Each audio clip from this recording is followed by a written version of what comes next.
On the southern seas, tales are spun of islands kissed by the golden sun. Elite Jamaica's voice narrates. Alex, let's revisit those olden days. Jamaica, with pride and might, watched over the Caymans day and night. In unity they held their reign, where Caribbean winds softened any pain. When Jamaica ruled the Cayman Islands, hearts were light with tropical smiles. Elite Jamaica stories told so fine. Alex takes us back in sweet rewind. Did you know that the Cayman Islands, now a prosperous British overseas territory, was once under the jurisdiction of Jamaica's Westmoreland Parish? And did you know that the Cayman Islands used the Jamaican currency before establishing their own? This lesser-known chapter of Caribbean history highlights how the Cayman Islands, now a global financial hub, were once intricately linked to Jamaica's colonial governance. From the initial sighting by Christopher Columbus to their formal separation from Jamaica in 1962, the Cayman Islands' journey from being a dependent territory to a flourishing independent entity is a story filled with political decisions, economic evolutions, and rich cultural exchanges. So in this video, we will explore how Jamaica played a pivotal role in shaping the history and development of the Cayman Islands, a role often overlooked in the broader narrative of Caribbean history. So if you find videos like these interesting, please give this video a thumbs up. The early European encounters. The story of the Cayman Islands' early encounters with Europeans is not just about Christopher Columbus stumbling upon them.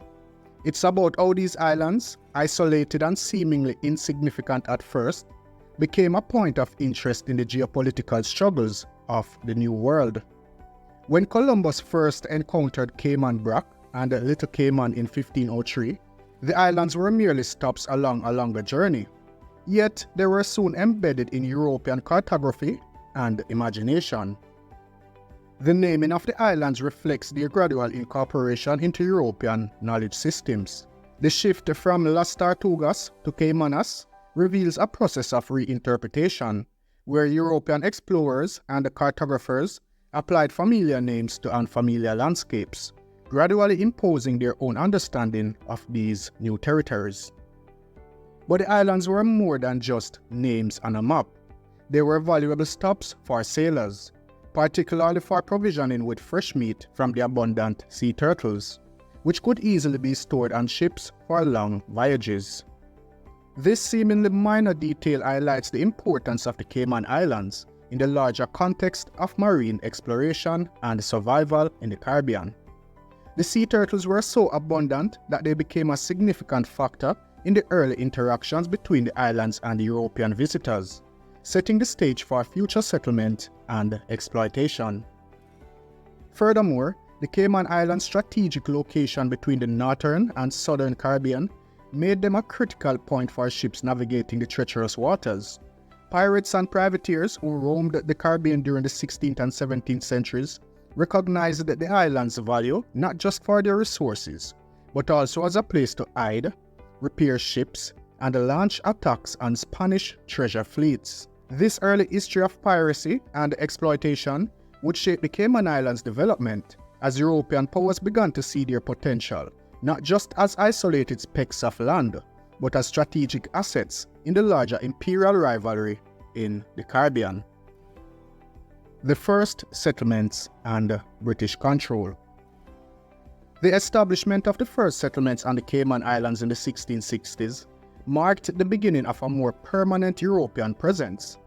These early settlers, primarily British, were often former indentured servants or small landholders from Jamaica, looking for new opportunities.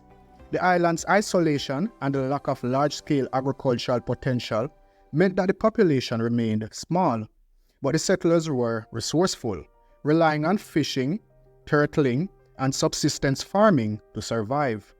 The early settlers' experiences reflected the harsh realities of colonial life in the Caribbean.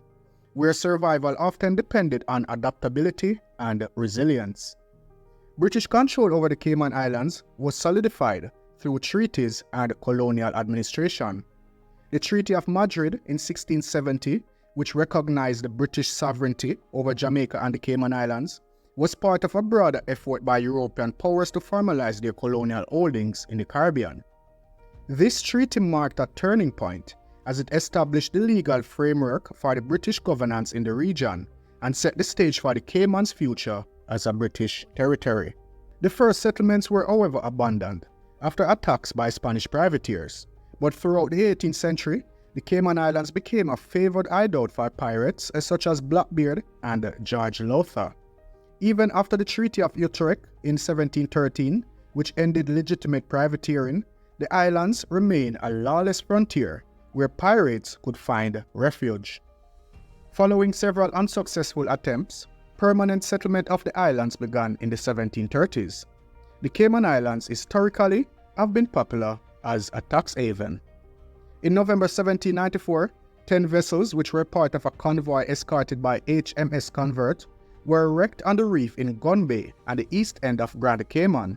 But with the help of local settlers, there was no loss of life. The incident is now remembered as the wreck of the 10 sail. Legend has it that there was a member of the royal family on board, and that in gratitude for their bravery, King George III decreed that Caymanians should never be conscripted for war service, and the Parliament legislated that they should never be taxed. However, no real evidence has been found for this. So if nobody know anything about this, please let me know in the comment section down below, alright? From 1670, the Cayman Islands were effective dependencies of Jamaica, although there was considerable self-government. In 1831, a legislative assembly was established by local consent at a meeting of principal inhabitants held at Pedro Castle on December the 5th. Elections were held on December the 10th, and the fledgling legislature passed its first local legislation on December 31st, 1831. Subsequently, the government of Jamaica ratified a legislature consisting of 8 magistrates appointed by the governor of Jamaica, and 10, later increased to 27, elected representatives. In 1835, Governor Sligo arrived in Cayman from Jamaica to declare all slaves free in accordance with the Emancipation Act of 1833. The Cayman Islands were officially declared and administered as a dependency of Jamaica from 1863, but were rather like a parish of Jamaica, with the nominated justices of the peace and elected vestrymen in their legislature. From 1750 to 1898, the chief magistrate was the administrating official for the dependency, appointed by the Jamaican governor. In 1898, the governor of Jamaica began appointing a commissioner for the islands. The first commissioner was Frederick Sanguinetti. In 1959, upon the formation of the Federation of the West Indies, the dependency status with regards to Jamaica ceased officially, although the governor of Jamaica remained the governor of the Cayman Islands and had reserved powers over the islands. Starting in 1959, the chief official overseeing the day-to-day affairs of the islands for the governor was the administrator. The role of Jamaica in Cayman's development. The relationship between Jamaica and the Cayman Islands was complex and multifaceted, shaped by both economic necessity and political expediency. The issuing of the first royal land grant in 1734 was not just a matter of formalizing British claims to the islands. It was also about integrating the Cayman Islands into the broader Jamaican economy. The land grants encouraged the establishment of plantations, although the island's rocky soil and the lack of fresh water limited large-scale agriculture. Instead, the Caymanians focused on turtling, fishing, and shipbuilding, industries that were closely tied to Jamaica's maritime economy. The reliance on slave labor in the Cayman Islands mirrored the broader Caribbean system, where enslaved Africans were brought to work on plantations and in other industries. However, the smaller scale of slavery in the Caymans compared to the vast sugar plantations of Jamaica meant that the islands developed a somewhat different social structure. The enslaved population in the Cayman Islands often worked alongside their owners in small family-run operations, leading to a more fluid, less rigidly stratified society. This, however, did not diminish the brutal realities of slavery, which were present in the Cayman Islands as anywhere else in the Caribbean. The governance of the Cayman Islands as a dependency of Jamaica was a practical arrangement, reflecting the realities of British colonial administration. The distance from Britain and the relatively small population of the islands meant that it was more efficient to administer them through Jamaica. The establishment of a legislative assembly in 1831 was a significant step towards local self-governance, although ultimate authority still rested with the governor of Jamaica. This arrangement allowed the Cayman Islands to develop a distinct local identity, while remaining under the protective umbrella of the British Empire, before Cayman had their own currency. Before introducing their own currency in 1972, the Cayman Islands relied on the Jamaican dollar as their official currency. This was during the period when Cayman Islands were a dependency of Jamaica, continuing even after Jamaica gained independence in 1962. However, as the Cayman Islands opted to remain a British overseas territory, they eventually established the Cayman Islands dollars, KYD, to solidify their economic independence. The path to separation and independence. The 20th century brought significant changes to the relationship between Jamaica and the Cayman Islands. The economic growth experienced by the Cayman Islands, driven in part by their emerging role as an offshore financial center, created new opportunities and challenges. The decision to remain a British overseas territory after Jamaica's independence in 1962 was influenced by several factors, including concerns about political stability and economic viability. The Caymanians' choice to maintain their ties with Britain reflected a pragmatic approach to governance, prioritizing stability and economic growth over the uncertainties of independence. The 1959 formation of the West Indies Federation, of which Jamaica was a leading member, offered a potential framework for regional cooperation and greater autonomy for the Cayman Islands. However, the Federation's collapse in 1962, following Jamaica's withdrawal, underscored the challenges of regional integration in the Caribbean. The Cayman Islands' decision to remain under the British control rather than join Jamaica in independence was driven by a desire to chart their own course, one that would lead them to become one of the most prosperous territories in the Caribbean.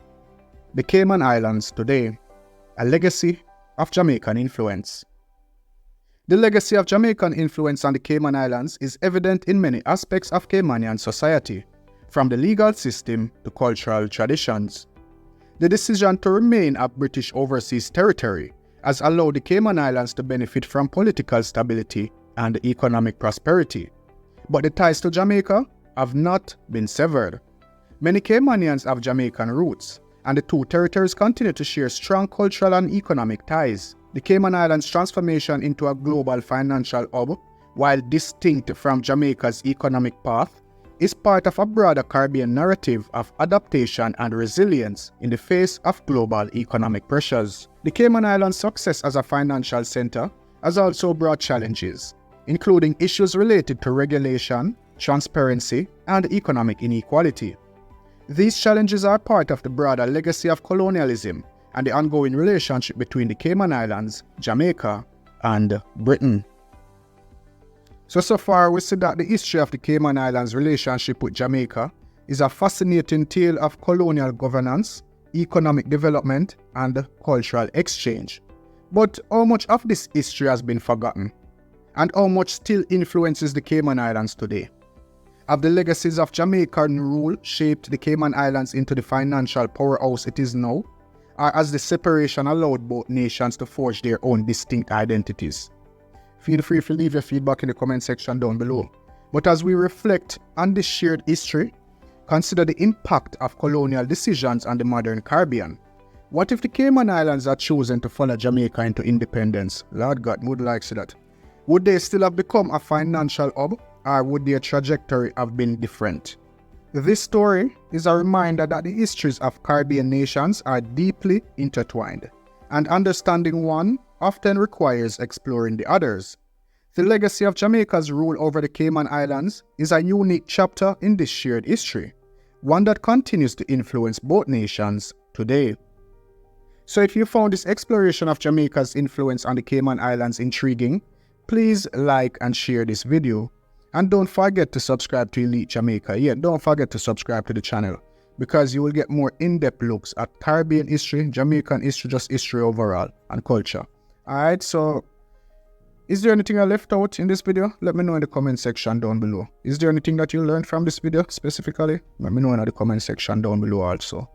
Alright, and until we meet again here on Elite Jamaica, I just want to say bless. Thank you for watching. Hey, and one more thing. Going forward, all of our videos will have its own unique soundtrack. I'm gonna give my feedback as to that in the comment section down below. Alright, and yeah, blessings.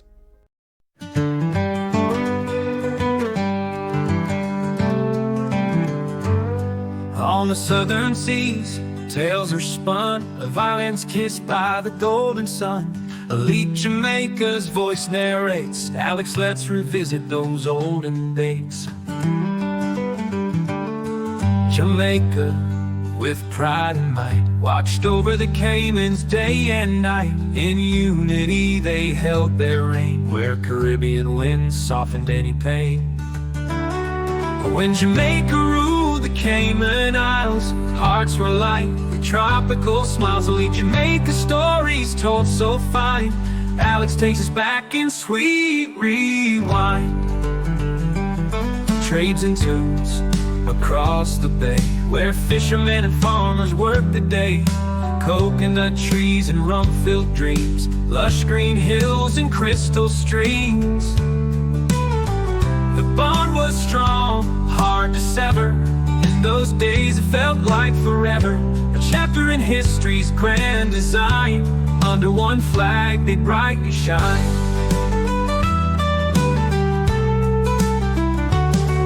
When Jamaica ruled the Cayman Isles, hearts were light with tropical smiles. Elite Jamaica stories told so fine. Alex takes us back in sweet rewind.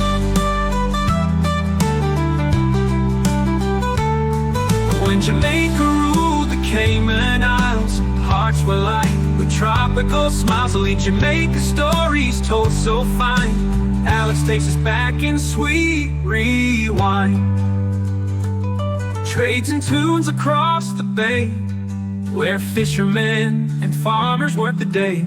Coconut trees and rum-filled dreams, lush green hills and crystal streams. Rewind.